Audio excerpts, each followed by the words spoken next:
Hello, and welcome to Spirit Forest. It is a beautiful, beautiful winter day. I couldn't ask for a better day. It is about 30 degrees. It is February, and I am in the mountains of Colorado. And we don't have as much snow as we usually do. Usually I have about 3 feet of snow at this time. I did wear my snowshoes, but I don't think I needed them. I think we have about maybe 6 inches of snow. In some spots, though, it is about 1 foot to 1.5 feet. But so the snow would go inside your boot. So I decided to wear the snowshoes anyways. And I have them, and they're just fun, and I haven't been able to use them that much here in Colorado, so I'm hoping that we get a lot more snow. I was thinking that this would be a good opportunity to show you how I keep warm in the wintertime without a fire. Now, a lot of times when I'm camping, I don't have a fire. I would say about 95% of the time I'm camping, I don't have a fire. Now, in the winter time, and a lot of times in my Viking tent, if you've seen that video, I will have a fire in that tent. But when I'm out, if I'm backpacking, I don't have a fire.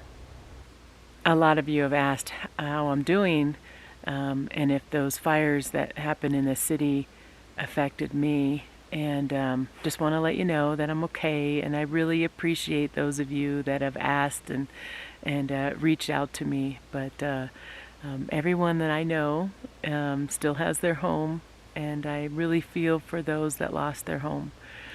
So when it comes to fire, I am very cautious and probably a little overcautious.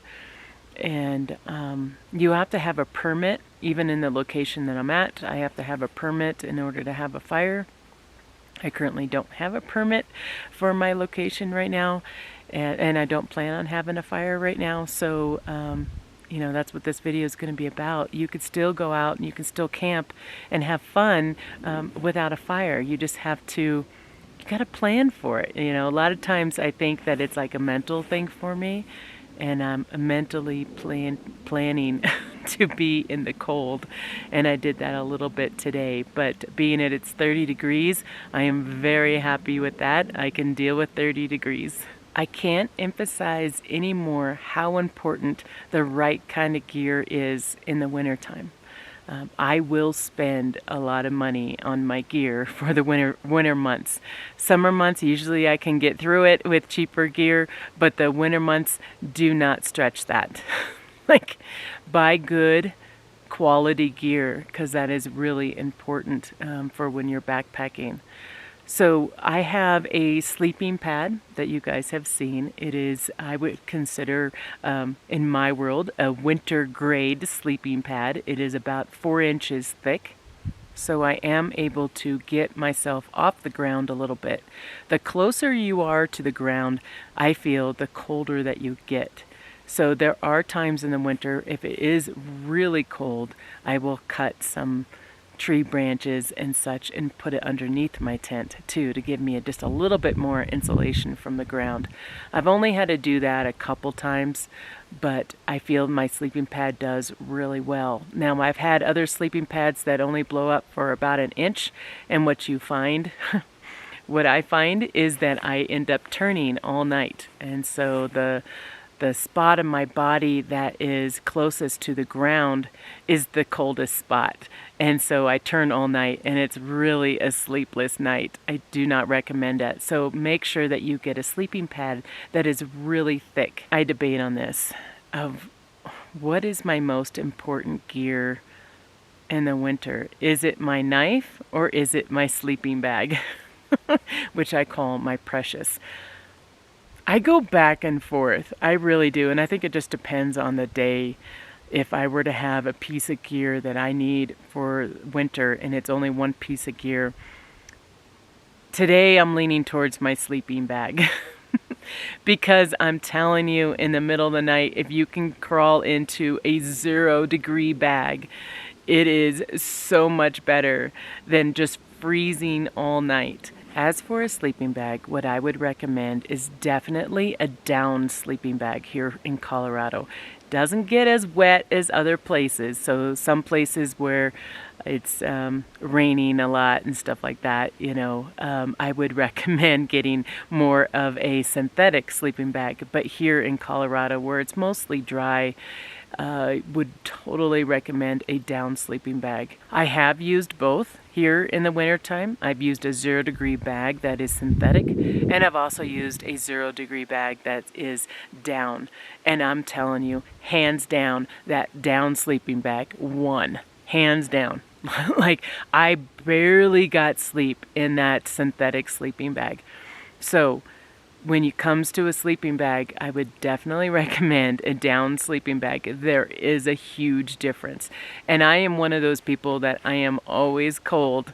So if you're always warm or you sleep warm, maybe it's different for you, but I'm telling you what works for me.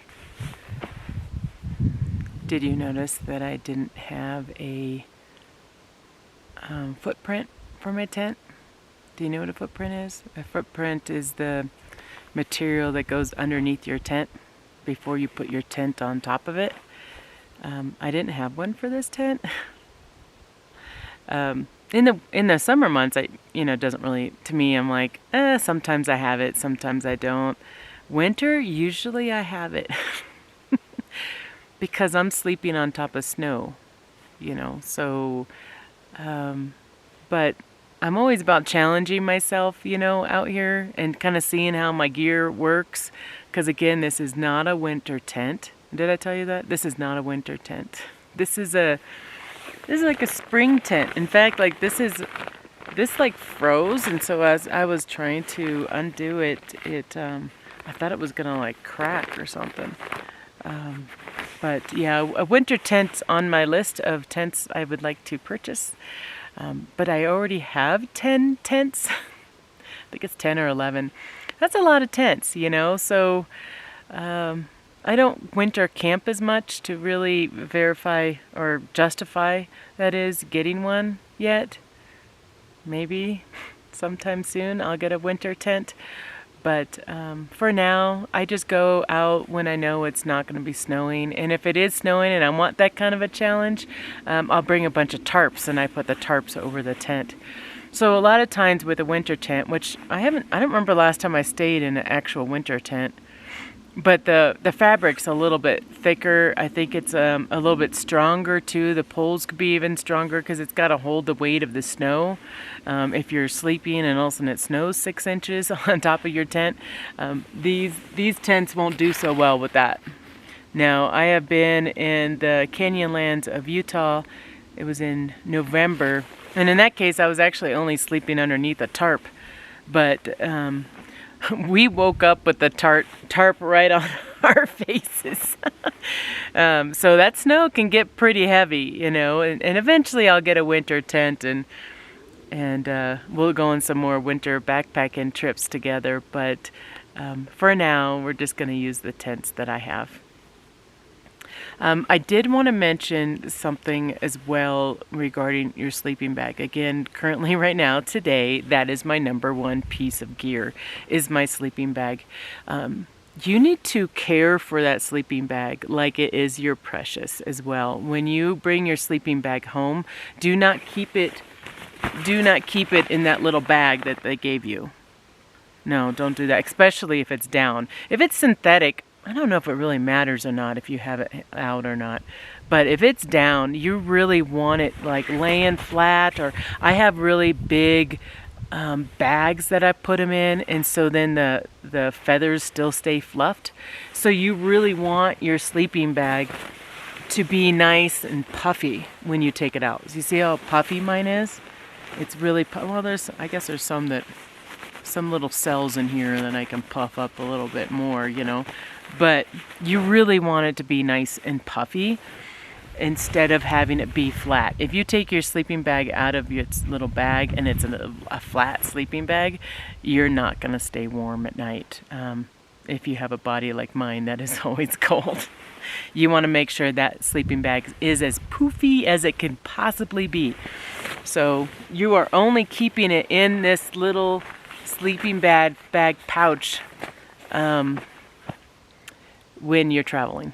That's it. Other than that, make sure it's in one of those big, huge, like duffel bag type things. And I know REI sells those as well if you want to buy those, or you can put it in anything you want. Just make sure it stays puffy. I want to mention that because I recently had a friend that had a sleeping bag, pulled it out, and the sleeping bag was all flat. So, yeah, it matters if it's puffy or not. The sun is kind of setting. Do you see it right there? We only have a little bit more of light. We're going to have some dinner together. We're going to have some soup. It's probably on my list of things that would be good to eat before going to bed, is a really nice warm soup. And of course, we're having tomato bisque because that seems to be the soup is my go-to in the wintertime. So we're going to have some of that too. I'm going to get things set up and then I'll see you here shortly.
That is seriously one of my favorite dinners in the wintertime is a tomato bisque soup. A lot of times I'll like it with chicken or a grilled cheese, even better. It's pretty good, pretty good. So, want to talk about how I keep myself warm during those really cold nights. Now, this night's not as cold as what I'm used to in the winter, so it's actually really nice. I think it was supposed to be down in the 18 degrees. I don't know, it's not in the middle of the night yet, and I think the coldest time of night is about 4 in the morning, which would be in the morning. But I want to show you what I do. So most likely in the middle of the night, I would boil some more water. You saw how I was boiling water, and I put it in something like this. And then what I do, I mean, this is so really nice and warm on my hands right now, but I put it in my sleeping bag. And so I usually do that first. It's usually like the first thing I do is I'll put it in my sleeping bag, and then I will cook my dinner. And then by the time I'm done with my dinner, then I get in my sleeping bag, and it's all nice and warm. And definitely recommend the hot water. This stays warm for a while, and I'll probably in the middle of the night, I warm it up again, just boil it up again and warm it up. But I get these for Christmas. These are like stocking stuffers for me. I'm sure you all know about these if you're into any type of winter sports. I always have these in my backpack, and I'd recommend for you to have them in your backpack, have them in your car in case your car breaks down or something like that. These have been a lifesaver for me. I don't know if I could show you, or I don't know how to show you, but inside my sleeping bag, where the feet are, this is a female sleeping bag, and the female sleeping bags have a little bit extra down where the feet are at, because I guess as women, we always have cold feet. I'm not the only girl that has cold feet. But there is a little pocket inside the bottom of my sleeping bag just for one of these. So they made them just for me. In fact, it is pretty cold out, even though I don't think it's below 20, but I bet it's pretty close to 20 right now. It is dark out. However, the camera is really, really good. So I do have my headlights, so I am prepared. But thanks to Canon for giving us some light here. But what I do is I open it up and I shake it around. Again, those of you that know these things, it's probably pretty good. But if you're ever like driving through, recently I had a girlfriend that drove up to Denver and she got stuck, and she had a 2-wheel drive, and there was a storm that happened, and she got stuck on the road, and she asked me to come pick her up, and it was like literally sheet ice on the road. There were 5 accidents. I think it's probably within 15 to 20 miles. There were 5 accidents, and I said to her, I said, you're going to have to stay in your car. I said, I can't come get you. My car still slides on ice too. Even though I have 4-wheel drive, it's going to slide on ice. So she ended up having to stay in her car for a few hours. She ended up calling a tow truck company to help her, and longer story than that. But basically, she got out. But it was a pretty big possibility that she was going to be stuck in her car for a while. And I asked her, I said, well, what kind of gear do you have in your car? And she was coming out to ski with me. So I knew she had like ski gear. And she did have a couple of these in her car. So if you ever drive up somewhere where it's cold, I seriously would recommend getting these. It says it lasts 10 hours. I would probably say 8. And there was a couple times I've had these and they've only lasted like 4 hours. So grab a bunch of them is what I'm saying. Just grab a bunch of these. But what I'll do is I'll put a couple of these in the foot and a couple of them just throughout my body. I just kind of put them. Even though I have a 0-degree bag, you're going to be cold. You're not going to die, but you're going to be cold. So I like being warm. It's just who I am. So put a couple of these inside your sleeping bag. Now they do make other ones as well, and I've mentioned on my channel before. Do not recommend the ones where you tape on you. They don't work. The ones that you can tape on your feet, they don't work. It's ones that look like this, and they do have one that's a little bigger. It's like a body one. I should probably get more of those, but these are the ones that I have that was given to me. So, and it's already, I can already feel it's warm. I like it. And I usually keep a couple just extra because around 3 o'clock I'll open up another one. And so that way in the morning I will have some more of these hot hands available. So that is one of my, I'm sure that's not a big shocker for a lot of you, but they do expire. Did I tell you that? I went winter backpacking. Was it 2 years ago? Some of you know. I went winter backpacking 2 years ago, grabbed a bunch of these just out of whatever. A lot of subscribers, you guys have given me some too. And I just had it sit there for a while, didn't use them, and they expired and they didn't work. So really, if they expire, they expire. So make sure you look at the expiration date. As for the water bottle, you got to think about how your blood circulates through your body. And what I'll do is, you've got an artery coming. Oh, sorry, hold on. I'm going to give you a different shot.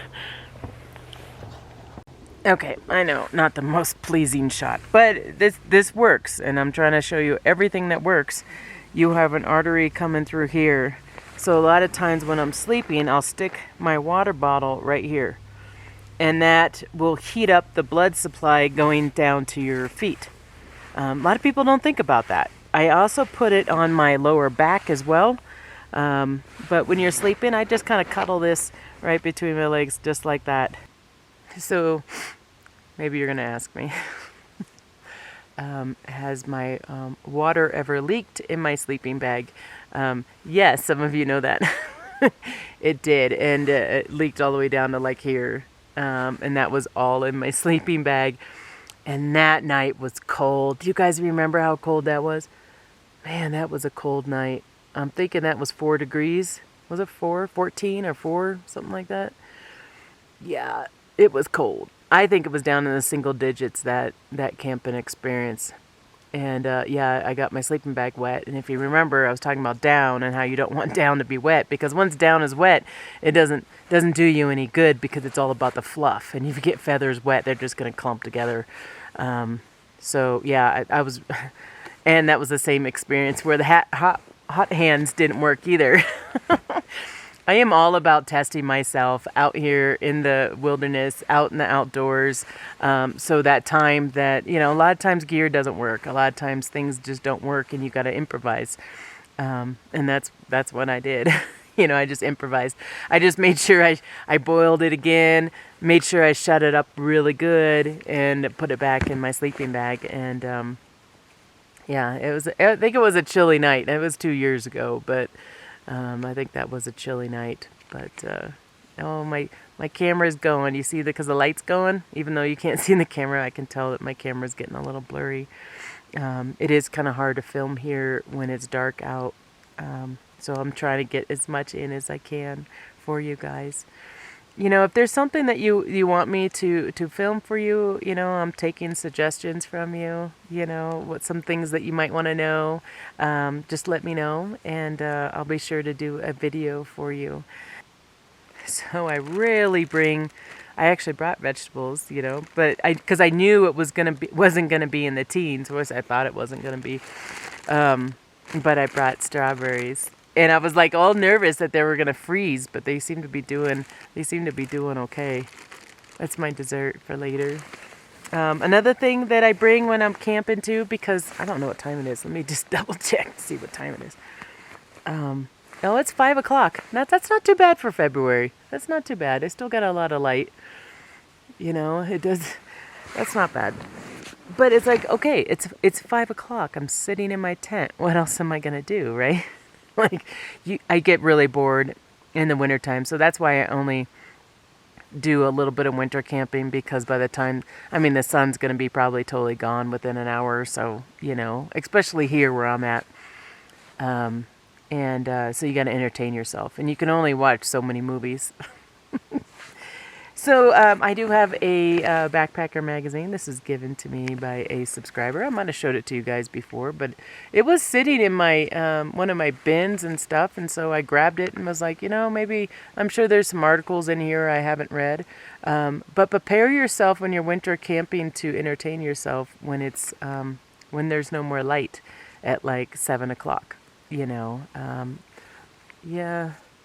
and it gets really cold as soon as the sun is the sun is set here, but as soon as the sun sets, you can just feel it. Like, you could see that I have extra layers on now. What else should I show you? My clothing, maybe I show you that. I got this is my ski jacket, actually. I have other jackets as well, but I just happened to grab my ski jacket. My ski jacket does have some padding already in it. I will most likely take this off when I sleep. And then I have a fleece jacket here. I got a fleece jacket here. And then I have a turtleneck type jacket. And I don't know if you noticed, but I did add this. I've been adding clothing as this video progresses. This is key.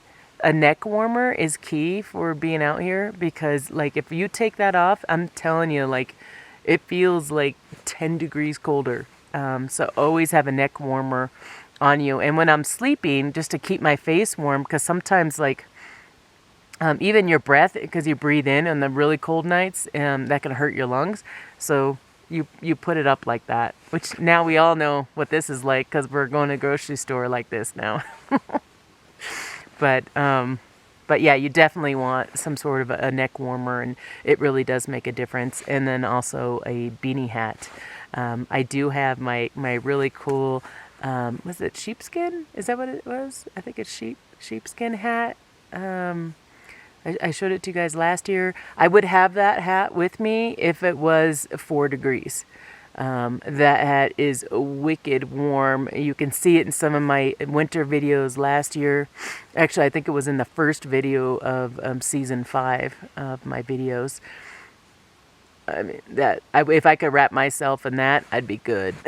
I'd be sheepskin. I'd be good. But just wanted to kind of show you. And then I'm wearing those winter pants that I talk about a lot. I've been talking about them a lot, it seems like. But I'm wearing those. I feel pretty good. I feel pretty warm in these, so that's good. Not sure about how waterproof they are, though, because there's a couple times I was putting my knees in the snow, and you kind of feel, it kind of felt maybe it's a little wet, but I don't know. Okay, I think I'm going to call it a night, and I will see you guys in the morning.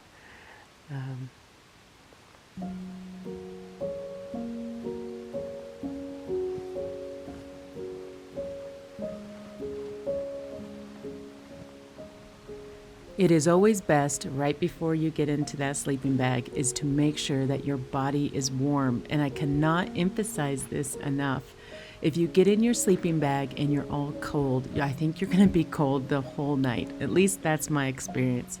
So a lot of times what I'll do is I'll do a bunch of crunches and squats right before getting in the sleeping bag, and I got my blood flowing. It really does help.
you.